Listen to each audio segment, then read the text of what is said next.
Ha, niye sustun Behli? Ne oldu sana? Hiç fikirləşirəm cavanlığımız müharibə dövrünə düşdü. Özü də elə hey mübahisə edirik. Gah deyirik qocalmışıq, gah da deyirik ki, yox.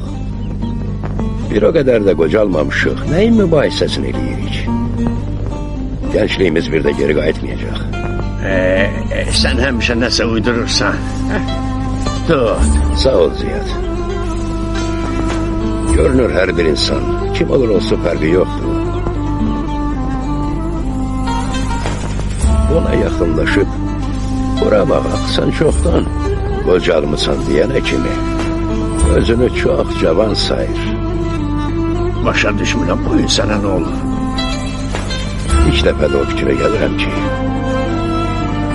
sən demə biz əbədi deyilmişik. Çox təəssüf.